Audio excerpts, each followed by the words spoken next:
Victor Reynolds, a millionaire director and owner of one of the city's biggest martial arts academies, was known for his ego as much as his skills. Students admired him, but many whispered about his arrogance behind closed doors. One morning, the academy door opened, and in walked Maya, a young black woman in simple gym clothes. She looked like just another beginner, nervous but determined.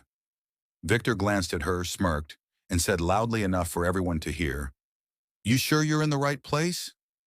"This isn't a Zumba class." Laughter echoed through the dojo. Maya didn't flinch. She quietly tied her borrowed belt and stood in line with the students. Midway through class, Victor pulled out a Japanese training manual filled with instructions and phrases. Holding it up, he said, "This is where real martial arts knowledge comes from. It's not for amateurs." "Hey," he pointed at Maya, grinning, "you think you're so smart? Translate this."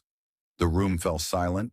Everyone expected Maya to freeze, but to their shock, she began reading fluently in Japanese, her tone precise and confident. Not only did she translate word for word, but she explained the martial philosophy behind the text, connecting it to training techniques. Gasps filled the dojo. One student whispered, "She speaks Japanese." Another muttered, "How? How does she know all that?" Victor's grin vanished. His face flushed red. "Where did you learn that?" he demanded. Maya looked him straight in the eyes. "I studied martial arts in Kyoto for 5 years.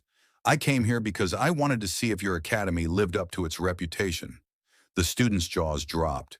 The same woman their instructor mocked had just revealed she had more authentic training than most of them could dream of. Victor cleared his throat, embarrassed. "Well, in that case, perhaps you'd like to assist in teaching today's class?"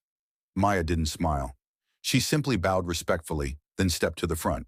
With calm precision, she demonstrated advanced moves, explaining them in both English and Japanese.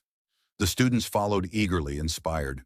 By the end of the session, the entire dojo looked at Maya with admiration. Victor, humbled and red-faced, realized his arrogance had backfired. From that day on, the academy had a new co-instructor, and everyone knew the lesson wasn't just about martial arts. It was about respect. Sometimes the quietest person in the room is the one holding the deepest knowledge.